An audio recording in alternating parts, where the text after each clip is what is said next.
इसमें दो तीन चीजें बड़ी इंपॉर्टेंट है। काजी साहब के उस जजमेंट में एक चीज बड़ी थोड़ी सी वेग थी। एक तो यही वेग थी जो मैंने चूंकि वो धरना भी बहुत तफसील से कवर किया, और पीर एजाज कादरी जो वो मौलाना साहब थे, क्या नाम था उनका, जी वो जी जी जिनके जी। नाम से एक ट्रस्ट भी बहुत मशहूर हुआ था। वो उनके राइट हैंड थे, उनकी पार्टी के सदर थे, वो मुज़ाकरात कर रहे थे, दो तीन और लोग मुज़ाकरात करते। इन तीनों चारों से मेरा राब्ता था। जब वो मुज़ाकरात करके आते थे तो शायद मैं दूसरा जर्नलिस्ट था, पहला एक जर्नलिस्ट और था, शायद मैं दूसरा जर्नलिस्ट था जिसको वो फोन करके ये चीजें बताते थे कि भाई ये तय हुआ। उसमें एक तो चीज वाकई ये बात दुरुस्त है कि आपने पिन पॉइंट नहीं किया कि कौन कौन लोग मुलवस हैं। आपको ये रिपोर्ट मांगनी चाहिए थी। देखिए ना, जब आप फैसला करते हैं तो फैसला का वे मतलब वैक्यूम में फैसला नहीं हो सकता। आपके पास ब्लैक एंड व्हाइट में इतला होगी कि ये चार लोग हैं, इन्होंने ये काम किया, इनके खिलाफ डिसिप्लिनरी एक्शन लिया जाए। आप ये नहीं कह सकते कि ये वाकया तो हो गया लेकिन ये चार लोग मुलवस है कि नहीं है, इसकी तहकीकात करो और डिसिप्लिनरी एक्शन लें। इसलिए कि लेकिन जो इसमें इंपॉर्टेंट बात है, वो इम्पोर्टेंट बात यह है कि उस वक्त के हालात में ये भी देखना होगा हमें कि वो मुज़ाकरात का सिलसिला किसने शुरू किया था और इनको लाने का सिलसिला किसने शुरू किया था। ये दोनों चीजें एक साथ चल रही थी ना। आपको मैं शायद बहुत कम लोगों को इनमें आपको शायद इल्म होगा क्योंकि आप माशाल्लाह पढ़े लिखे आदमी हैं, और बहुत मतलब कभी कभी मैं जो सियासी मामलात में आपकी इल्मियत है उससे मैं खुद भी हैरान हो जाता हूँ कभी कभार। आपको याद है वो जिस मामले पर ये सारा फसाद शुरू हुआ था, वो ड्राफ्ट किसने किया था? वो ड्राफ्ट उनमें से एक तो बेचारी बेटी का केस भुगत रही है, डॉक्टर शीरी मदारी, वो भी थी, और एक सदर मुमलिकत भी है। ठीक बिल्कुल है जी। और जिन साहब का ने उसको रोकने की कोशिश की, उन साहब को निशाना बनाया गया, उनका नाम है जाहिद आबिद।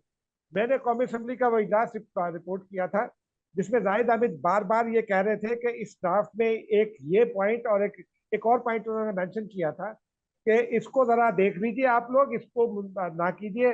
लेकिन उस वक्त अपने मियाँ नवाज शरीफ साहब भी बड़े जज्बातियत का शिकार थे कि आइए जी, इमरान खान साहब भी साथ मिल रहे तो चले मिल के अब चीजें कर ले। और उस वक्त उनकी किसी ने नहीं सुनी और वही उन्होंने ही भुगता। लेकिन जो बुनियादी बात है वो यही है कि आपने ये एस्टेब्लिश नहीं किया कि ये जो चार लोग थे ये कौन थे, या 10 लोग थे ये कौन थे। आप कैसे उनके खिलाफ अब कार्रवाई कर सकते हैं? तो इस जजमेंट में ये फैसला करना होगा कि वो लोग कौन थे। अब देखिए ना, फिर उसके बाद पुलों से बहुत सा पानी गुजर चुका। जनरल फैज जो है वो उस वक्त डिप्टी डीजी थे, डीजी हुए और फिर रिटायर हो गए, फिर वो कोर कमांडर हुए, उसके बाद रिटायर हो गए।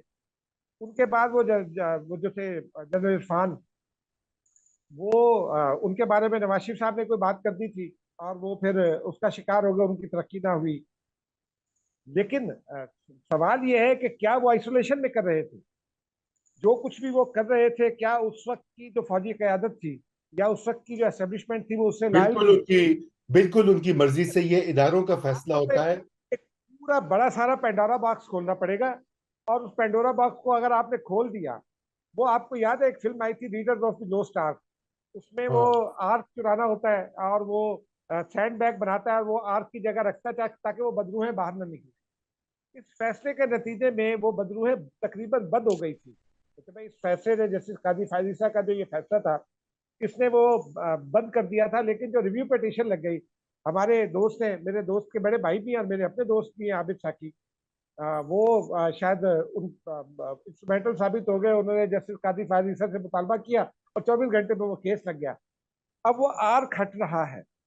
अब जब वो आर खटेगा तो वो बदरूहें बाहर निकलेंगी, और वो बदरूहें जब बाहर निकलेंगी तो किस किस को खाएंगी, इसको जरा हमें एनालाइज करना पड़ेगा। इसको इसको जरा एक और सिनारियो में भी देखिए कि एक जानिब वो केस है, दूसरी जानिब नवाज शरीफ साहब है जो भाई की भी नहीं मान रहे, और वो कहते हैं कि नहीं मैं तो हुंडा ही चले ना था उस पे मैं कोई। आता हूँ।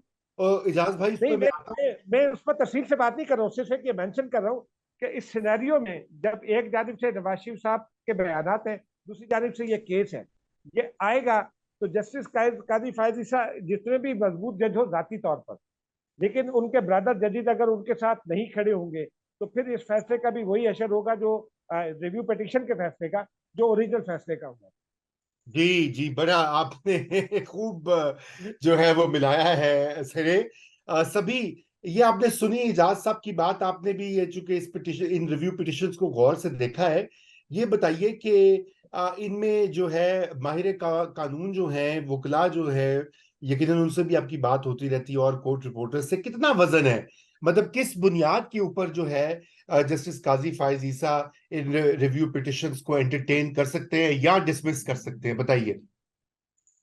देखिए, बात यह है कि जब केस था तो उस वक्त तो मामला था सिर्फ धरने का। लेकिन जब फैसला आया तो हमने देखा कि उसमें कराची में जो मुशर्रफ के दौर में किलिंग हुई थी, वो सानिया भी उसमें शामिल है। फिर पाकिस्तान अवामी तहरीक का भी उनका धरना भी, उसका भी जिक्र है। तहरीक इंसाफ के धरने का भी जिक्र है। तो बात यह है कि एक इशू पे आपने नोटिस दिया नहीं, आपने फरीकैन को सुना नहीं, और आपने जजमेंट दे दी है।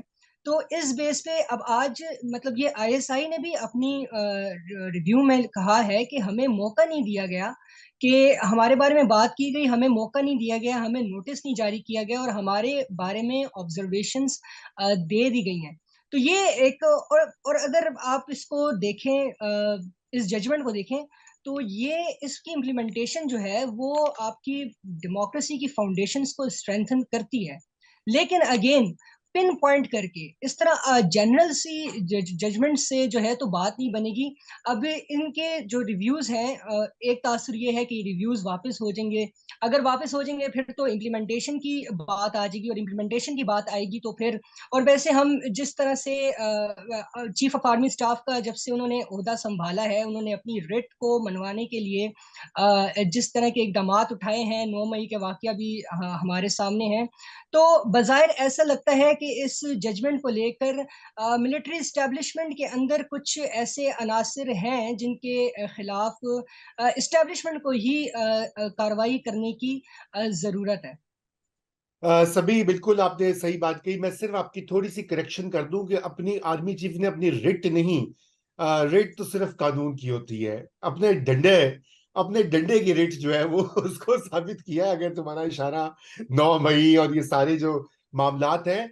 देखिए, मैं आप दोनों की बात सुनकर, और मैंने भी वो जजमेंट बड़े गौर से कई बार पढ़ी थी, क्योंकि मैं समझता हूँ वो पाकिस्तान में एक टर्निंग पॉइंट है हालिया तारीख में, इससे पहले भी आई हैं, क्योंकि उस फैसले में ये जो एक सिलसिला बन गया है कि हमारे गैर मुंतखब इदारे बेशमूल अदलिया, लेकिन स्पेशली इंटेलिजेंस एजेंसीज, आईबी और आईएसआई इन पर्टिकुलर, ये जिस तरह से सियासी मदाखलत करती हैं, जिस तरह से इंजीनियरिंग करती हैं, कोई तो उनका रोकथाम होनी चाहिए ना। देखिए ना, सियासतदान जो हैं, बदकिस्मती से सियासी पार्टियां तो अभी उन्हीं के साथ मिल जाती हैं। जब उनको इक़्तिदार चाहिए होता है वो जाके आईएसआई की गोद में बैठ जाती हैं। जब इक़्तिदार से निकलते हैं तो वो आईएसआई के नंबर 2 को डर्टी हैरी और पता नहीं क्या क्या नाम। आपने इरफान मलिक का जिक्र किया, पहले नवाज शरीफ और मरियम ने इन्हीं के बारे में कैंपेन चलाई थी, और वो उसका मिरर इमेज है जो भी जनरल फैसल नासिर के खिलाफ पीटीआई चला रही है। वो कहते हैं जिसको तब्दील, आपको याद होगा खान साहब कहते हैं जिसको तब्दील कर दो तो इदारा ठीक हो जाएगा। यार ये इशू नहीं है, इशू इस इदारे की ओवरऑल, इसका मैंडेट, इसके रोल का है, इसका काम सियासत नहीं है।